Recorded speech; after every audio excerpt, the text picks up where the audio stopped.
Hello दोस्तों, स्वागत है आपका आपके अपने YouTube channel MPPSC exam centre में।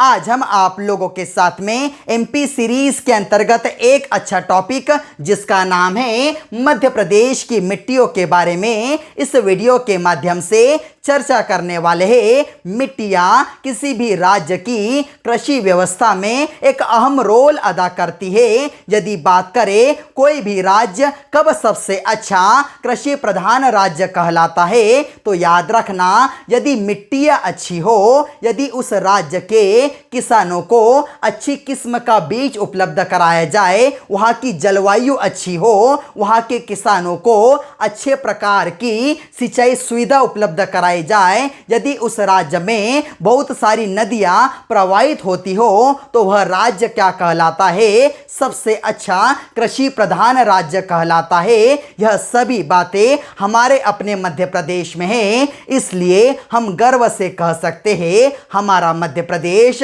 अच्छे प्रकार का कृषि प्रधान राज्य है। यदि बात करें इस टॉपिक के बारे में, तो मिट्टी का अध्ययन क्या कहलाता है? पेडोलॉजी कहलाता है। एग्जाम में पूछा गया है मिट्टी का अध्ययन क्या कहलाता है? पेडोलॉजी कहलाता है। मध्य प्रदेश में मिट्टियों के 5 प्रकार है। कौन से 5 प्रकार? तो सबसे पहला प्रकार काली मिट्टी का, जो हम देखें 47% भूभाग पर, सबसे ज़्यादा भूभाग पर पाई जाती है। कौन सी मिट्टी? काली मिट्टी। यदि काली मिट्टी की बात करें, वैसे तो काली मिट्टी भारत के अंतर्गत सबसे ज़्यादा एक राज्य में पाई जाती है, उसका नाम है महाराष्ट्र। उसके बाद हमारा सेकंड नंबर आता है काली मिट्टी के क्षेत्र में। अगला यदि देखें तो दूसरी मिट्टी हमें देखने के लिए मिलती है लाल पीली मिट्टी। यह 36% भूभाग पर पाई जाती है। तीसरा भाग हमें देखने के लिए मिलता है जलोढ़ मिट्टी। यह 7.57% भूभाग पर पाई जाती है। चौथा टाइप है लेटेराइट मिट्टी और 5वां टाइप है मिश्रित मिट्टी। कई सारे किताबों के अंतर्गत आपको लेटेराइट मिट्टी का जिक्र नहीं मिलेगा, आपको वहां पर देखने के लिए मिल जाएंगी कछारी मिट्टी। किंतु याद रखना, यह जो कछारी मिट्टी है ना, एक प्रकार से किसका भाग है? तो यह जलोढ़ मिट्टी का ही भाग है। यह हम कह सकते हैं जलोढ़ मिट्टी को एक और अन्य उपनाम से जाना जाता है, जिसका नाम है कछारी मिट्टी। अब यदि देखें काली मिट्टी के बारे में बात करें, तो काली मिट्टी का निर्माण किस प्रकार से हुआ है? बेसाल्ट चट्टानों के या दक्कन ट्रेप की चट्टानों के टूटने से जो मिट्टी बनी है, वही मिट्टी कहलाती है काली मिट्टी। यह बेसाल्ट चट्टानें या दक्कन ट्रेप की चट्टानें किस प्रकार से निर्मित हुई होंगी? तो हमारी जो पृथ्वी है, पृथ्वी के भूगर्भ में क्या पाया जाता है? मैग्मा होता है। जैसे ही ज्वालामुखी विस्फोट होता है, यह मैग्मा एक छिद्र के द्वारा इस पृथ्वी की सतह पर आ जाता है, और जैसे ही ठंडा होता है एक चट्टान का रूप ले लेता है। यही चट्टानें कहलाती है बेसाल्ट चट्टानें। या कौन सी चट्टानें? दक्कन ट्रेप की चट्टानें। याद रखना, इन चट्टानों को टूटने में वर्षों साल लग जाते हैं। यह जब चट्टानें टूटती है, इन्हीं चट्टानों से निर्माण होता है काली मिट्टी का। काली मिट्टी की यदि बात करें, तो यह भी कुल 3 प्रकार से इसे बांटा जाता है। कौन सा? सबसे पहला प्रकार जो सबसे ज़्यादा मात्रा में मध्य प्रदेश के क्षेत्रफल पर पाई जाती है, मध्यम काली मिट्टी। दूसरा जो प्रकार है वह होता है छिछली काली मिट्टी, और तीसरा जो है गहरी काली मिट्टी। सबसे पहले बात करते हैं मध्यम काली मिट्टी की, तो म से आप रख सकते हो मध्यम, और म से ही कर देना मालवा। मध्यम काली मिट्टी मालवा के पठार में पाई जाती है। स्वाभाविक है, मालवा का जो पठार है सबसे हम देखें बड़ा पठार है, उसी के अंतर्गत सबसे ज्यादा क्षेत्रफल पाई जाती है। कौन सी मिट्टी? मध्यम काली मिट्टी। इसका प्रतिशत यदि देखें 36.5% भूभाग पर पाई जाती है यह मिट्टी। इसकी गहराई की यदि बात करें तो 2 से 3 फीट की गहराई इस मिट्टी की होती है। और महत्वपूर्ण बात मैंने आपसे अभी कहा, इसका निर्माण कैसा हुआ? बेसाल्ट चट्टानों के या दक्कन ट्रेप की चट्टानों के टूटने से हुआ है। अगला यदि देखें तो कौन से इसके अंतर्गत पाई जाती है, कौन कौन से जिले यहाँ पर देखने के लिए मिलते हैं? तो महत्वपूर्ण जिलों की यदि बात करें तो हमारा इंदौर है, धार है, खरगोन है, बड़वानी है, बुरहानपुर है, खंडवा है। इन सभी जिलों के अंतर्गत मध्यम काली मिट्टी पाई जाती है। अगला यदि देखें तो दूसरा होता है छिछली काली मिट्टी, अर्थात यह मिट्टी हमारी जो पृथ्वी है केवल उसकी ऊपरी सतह पर पाई जाती है। इसकी गहराई ज्यादा नहीं होती, अर्थात इसकी गहराई की बात करें तो 15 सेंटीमीटर से 25 सेंटीमीटर की गहराई इस प्रकार की मिट्टी की होती है, जो 7% भूभाग पर पाई जाती है। और यदि देखें इसका एरिया कौन सा है, कौन से जिले के अंतर्गत पाई जाती है, तो याद रखना यह हमें देखने के लिए मिलती है बैतूल में, छिंदवाड़ा में और होशंगाबाद में। जहां पर छिछली काली मिट्टी पाई जाती है ना, उसी भाग के अंतर्गत पाई जाती है गहरी काली मिट्टी। यह 3.5% भूभाग पर पाई जाती है। और यदि इसकी गहराई की बात करें, जैसे नाम में ही है गहरी काली मिट्टी, तो इसकी गहराई देखने के लिए मिलती है 1 से 2 मीटर इस मिट्टी की गहराई होती है। इतनी गहराई तक यदि आप वहां पर खोदोगे तो आपको काली मिट्टी वहां से निकलेंगी। अगला यदि देखें तो यह तीनों प्रकार को डिस्कस कर लिया। अब काली मिट्टी को कौन कौन से अन्य उपनाम से जाना जाता है, यह भी एग्जाम में पूछ लिया है। तो सबसे पहले इसे जाना जाता है रेगूर मिट्टी के नाम से। उसके बाद देखना कन्हर मिट्टी के नाम से, भर्री मिट्टी के नाम से, करेल मिट्टी के नाम से, चेरनोजम मिट्टी के नाम से, लावा मिट्टी के नाम से, और एक महत्वपूर्ण नाम है इसका काली कपासी मिट्टी के नाम से। अर्थात इस प्रकार की जो मिट्टी है इसका निर्माण किससे हुआ? जो जितनी भी चट्टानें हैं लावा के जमने से हुआ, इसलिए लावा मिट्टी कहते हैं। और मैंने आपसे अभी कहा क्योंकि यह मिट्टी बड़ी ही महत्वपूर्ण होने के कारण इसके अन्य उपनाम बार बार एग्जाम में पूछे जाते हैं और कई बार एग्जाम में पूछे गए हैं। अगला यदि देखें तो यह जो काली मिट्टी है इसमें किस फसल का सबसे ज़्यादा उत्पादन होता है? तो इसे मैंने आपसे अभी कहा, इसे क्या कहते हैं? कपास वाली मिट्टी, अर्थात काली मिट्टी में सबसे ज़्यादा उत्पादन होता है कपास का। किंतु यदि हम देखें तो यह जो छिछली काली मिट्टी और गहरी काली मिट्टी का जो भाग है यहाँ पर सबसे ज़्यादा उत्पादन होता है गेहूं का। मध्य प्रदेश के अंतर्गत गेहूं का सबसे ज़्यादा उत्पादन होशंगाबाद में होता है। यह देखिए यह एरिया यही कहलाता है ना, छिछली काली मिट्टी का और गहरी काली मिट्टी का। और आप जानते हैं मध्य प्रदेश में गेहूं अनुसंधान केंद्र कहाँ पर है? तो होशंगाबाद के पावरखेड़ा में है। अगला यदि देखें तो एक और सबसे ज़्यादा फसल का उत्पादन होता है, यहाँ पर हम जानते हैं मालवा रीजन है। मालवा रीजन किस चीज के लिए, कौन सी फसल के लिए बड़ा प्रसिद्ध है? तो मालवा जो है सोयाबीन के लिए बड़ा ही प्रसिद्ध है। सोयाबीन अनुसंधान हमें देखने के लिए मिलते हैं राष्ट्रीय स्तर का सोयाबीन अनुसंधान केंद्र इंदौर में, तथा एशिया का सबसे बड़ा सोयाबीन संयंत्र उज्जैन में देखने के लिए मिलता है। अर्थात 3 फसलें कौन कौन सी? सबसे पहले कपास होती है, गेहूं होता है और तीसरा देखा सोयाबीन होता है। इस प्रकार से देखें तो काली मिट्टी बड़ी महत्वपूर्ण मिट्टी हो जाती है।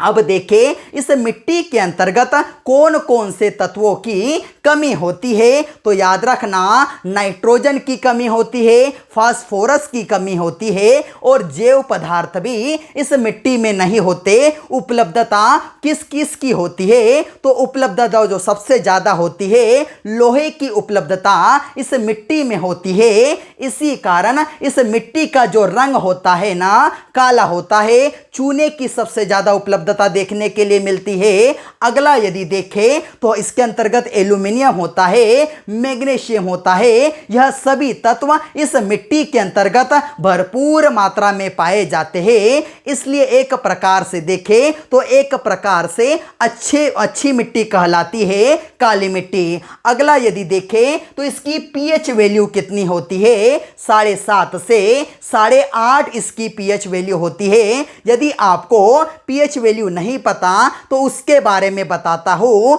पीएच का जो फुल फॉर्म होता है, पोटेंशियल ऑफ हाइड्रोजन होता है। आप जब पीएच स्केल देखोगे तो 0 से 6 तक जो होता है वह अल्कलाइन कहलाता है, अम्लीय कहलाता है। 7 जो होता है वह उदासीन होता है। और यदि देखें तो 8 से 14 तक जो होता है वह किस प्रकार का होता है? क्षारीय होता है। 7 के बाद जो भी आ जाए वह किस प्रकार का? तो क्षारीय प्रकृति होती है। यह देखो 7.5 से 8.5 है इसकी पीएच वैल्यू। अर्थात हम कह सकते हैं इस मिट्टी की प्रकृति कैसी है? क्षारीय प्रकृति है। और मैंने आपसे कहा कपास, गेहूं और साथ ही साथ सोयाबीन के लिए बड़ी ही उपयुक्त मिट्टी कहलाती है काली मिट्टी। उसके बाद यदि बात करें लाल पीली मिट्टी की, बड़ी ही महत्वपूर्ण मिट्टी है लाल पीली मिट्टी। कुल कितने क्षेत्रफल पर पाई जाती है? तो 36% क्षेत्रफल पर पाई जाती है। वैसे तो आपको पता होना चाहिए 1 नवंबर 2000 को मध्य प्रदेश से छत्तीसगढ़ राज्य अलग हो गया। जैसे ही छत्तीसगढ़ राज्य अलग हुआ तो इस छत्तीसगढ़ के अंतर्गत लाल पीली मिट्टी का बहुत सारा भाग चला गया। यह जो लाल पीली मिट्टी होती है ना, सबसे ज़्यादा उपयुक्त किसके लिए होती है? चावल की खेती के लिए। और आप जानते हैं हमारा जो छत्तीसगढ़ है उसे कहते हैं धान का कटोरा, क्योंकि सबसे ज़्यादा चावल का उत्पादन छत्तीसगढ़ राज्य के अंतर्गत होता है। यह सेक्शन हमारे पास जब तक था, हमारे मध्य प्रदेश में भी धान का उत्पादन सबसे ज़्यादा हुआ करता था। अब यदि देखें तो यह कौन से पठार में पाई जाती है? इधर यदि बात करें तो बघेलखंड के पठार में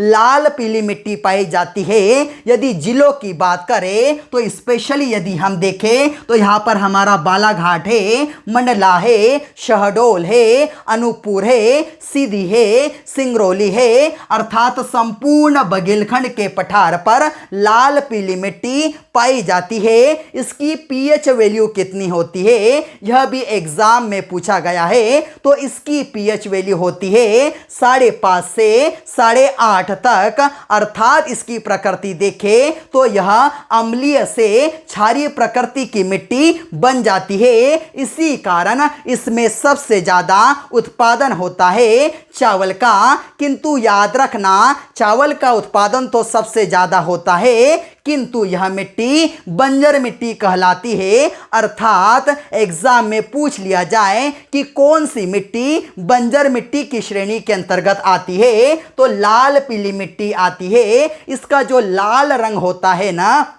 वह फेरिक ऑक्साइड के कारण होता है। और जो पीला रंग होता है ना, फेरिक ऑक्साइड की जल से क्रिया करने के कारण, या जब इसका जो अपघटन होता है जल से हो जाता है, तो इस मिट्टी का रंग कैसा हो जाता है? पीला हो जाता है। और आपसे अभी कहा एग्जाम में पूछा गया है लाल पीली मिट्टी में किस फसल का सबसे ज्यादा उत्पादन होता है? तो चावल का होता है। अगला यदि देखें तो तीसरा महत्वपूर्ण टाइप देखने के लिए मिलता है जलोढ़ मिट्टी का। तो जलोढ़ मिट्टी को किस और अन्य उपनाम से जाना जाता है? यह भी एग्जाम में पूछा गया है। दोमट मिट्टी के उपनाम से। अभी मैंने आपसे कहा कछारी मिट्टी के उपनाम से, और एक महत्वपूर्ण है, इसे उदासीन मिट्टी के नाम से भी जाना जाता है। उदासीन क्यों कहा जाता है? इसकी पीएच वैल्यू जो होती है वह 7 होने के कारण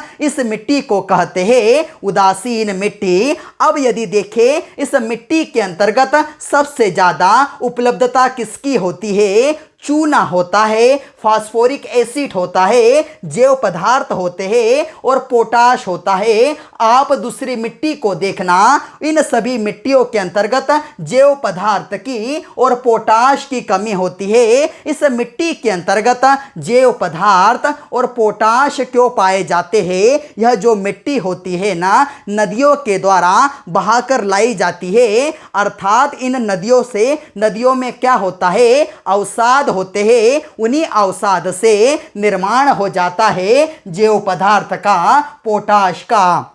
इन सभी उपलब्धता के कारण याद रखना, अभी देखा लाल पीली मिट्टी बंजर मिट्टी कहलाती है, किंतु जलोढ़ मिट्टी कौन सी मिट्टी कहलाती है? सबसे उपजाऊ मिट्टी कहलाती है जलोढ़ मिट्टी। अब यदि देखें तो इसके भी 3 प्रकार देखने के लिए मिलते हैं। कौन से 3 प्रकार? बांगर मिट्टी, खादर मिट्टी और तीसरा महत्वपूर्ण प्रकार है, यह भी एग्जाम में पूछा गया है, भावर मिट्टी। बांगर मिट्टी किसे कहते हैं? आपने सुना होगा बांगर सीमेंट का नाम, ऐसा सीमेंट जो सबसे पुराना हो, और यदि मिट्टी की बात करें जो सबसे पुरानी मिट्टी हो वह मिट्टी कहलाती है बांगर मिट्टी। खादर मिट्टी नई प्रकार की मिट्टी जो नदियों के द्वारा बहाकर लाई गई है, खादर मिट्टी कहलाती है। और भावर मिट्टी कहलाती है कंकड़ युक्त मिट्टी, जिसके अंतर्गत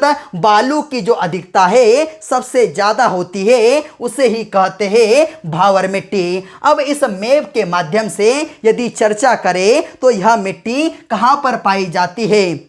आप जानते हैं चंबल नदी के बारे में। चंबल नदी का उद्गम इंदौर की महू तहसील से होता है, और यदि देखें तो नीमच होते हुए राजस्थान के अंतर्गत प्रवेश करते हुए बाद में फिर से हमारे मध्य प्रदेश के अंतर्गत प्रवेश करती है, अर्थात चंबल नदी मध्य प्रदेश और राजस्थान की सीमा का निर्धारण करती है। यह 3 जिले चंबल संभाग के श्योपुर है, मुरैना है और यह जो भिंड है, इसके अंतर्गत कौन सी मिट्टी पाई जाती है? तो यहां पर पाई जाती है जलोढ़ मिट्टी। किंतु याद रखना, मैंने आपसे अभी कहा जलोढ़ मिट्टी के अंतर्गत जो भावर युक्त मिट्टी होती है, इसमें सबसे ज्यादा कंकड़ युक्त मिट्टी होने के कारण जैसे ही यह मिट्टी होती है नदियों के द्वारा बहाकर लाई जाती है, तो वहां की जो हम देखें मृदा होती है उसमें बड़े बड़े खड्डों का निर्माण कर देती है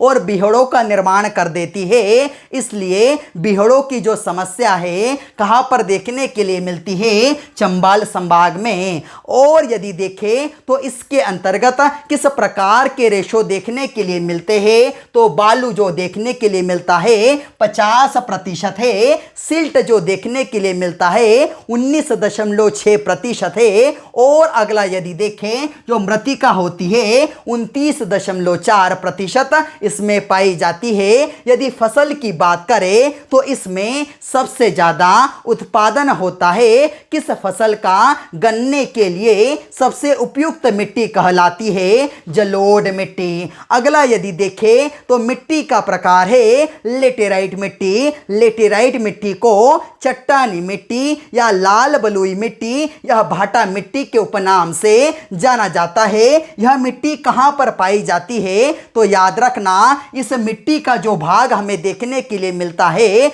छिंदवाड़ा में और बालाघाट में देखने के लिए मिलता है। अधिक वर्षा वाले क्षेत्र में इस प्रकार की मिट्टी पाई जाती है। और इस मिट्टी में किस प्रकार की फसलों का उत्पादन होता है? बागवानी फसलें, अर्थात हम कह सकते हैं चाय और कॉफी का सबसे ज्यादा उत्पादन होता है लेटेराइट मिट्टी में।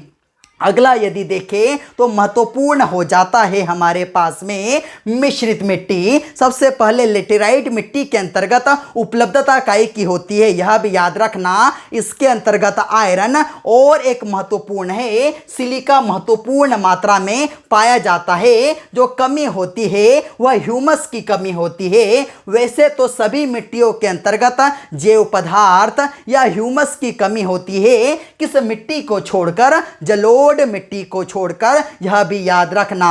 मिश्रित मिट्टी जो है इसे लाल रेतीली मिट्टी के नाम से जाना जाता है। मिश्रित कह रहा हूं अर्थात लाल, पीली, काली मिट्टी का जो मिश्रण है वह क्या कहलाता है? मिश्रित मिट्टी कहलाता है। और कहां पर पाई जाती है? बुंदेलखंड के अंतर्गत पाई जाती है। इसलिए ऐसा कहा जाता है कि बुंदेलखंड के पिछड़े होने का एक सबसे बड़ा कारण कौन सी मिट्टी है? तो यही मिट्टी है मिश्रित मिट्टी। इसलिए वहां के जो लोग होते हैं पशुपालन करवा देते हैं इस प्रकार की कृषि के अंतर्गत और उसी पशुपालन से अपना जीवन निर्वाह करते हैं।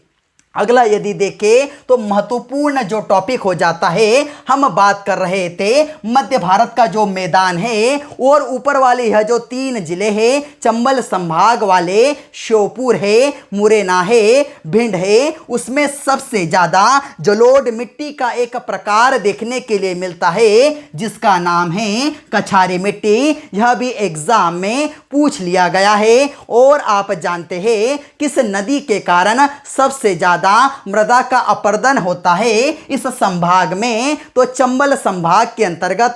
इसलिए कभी कभी किसान मृदा के अपरदन को, जो मिट्टी का इरोजन हो रहा है, उसे रेंगती हुई मौत तक कह देते हैं। यह जो जिले हैं ऐसा कहा जाता है कि करोड़ों एकड़ जो भूमि है इस मिट्टी के कटाव से ग्रस्त हो चुकी है चंबल नदी के कारण। और यह प्रक्रिया वर्तमान के अंतर्गत अभी भी लागू है।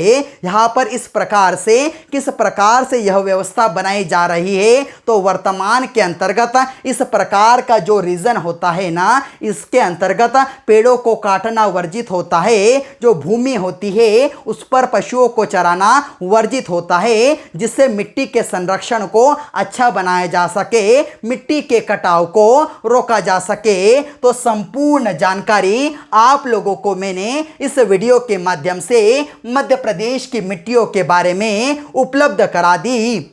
उम्मीद करता हूँ आप लोगों को यह वीडियो अच्छा लगा हो। शॉर्ट में एक छोटी सी बात करते हैं। यह जो लाल पीली मिट्टी होती है ना, इसमें सबसे ज़्यादा पाया जाता है चूना। यह जो हम देखें काली मिट्टी होती है, इसमें सबसे पाया जाता है सबसे ज़्यादा लोहा। उसके पश्चात यदि देखें हमारे पास में जो जलोढ़ मिट्टी होती है उसमें सबसे ज़्यादा पाया जाता है जैव पदार्थ। यह भी एग्जाम में कभी कभी एज इट इज पूछ लिया जाता है, तो इसके बारे में आपको पता होना चाहिए। उम्मीद करता हूं आप लोगों को यह वीडियो अच्छे से पसंद आया होगा। आप एक इसका स्क्रीनशॉट ले लीजिए। यदि आप लोगों को हमारा यह टॉपिक अच्छा लगा हो तो इस टॉपिक को ज़्यादा से ज़्यादा अपने दोस्तों को बताएं, इस चैनल को ज़्यादा से ज़्यादा सब्सक्राइब करें और अपने दोस्तों को इसकी लिंक दें। और यदि आप लोगों को हमारा कंटेंट पसंद आ रहा है तो ज़्यादा से ज़्यादा इसे अपने दोस्तों तक फैलाएं। जय हिंद।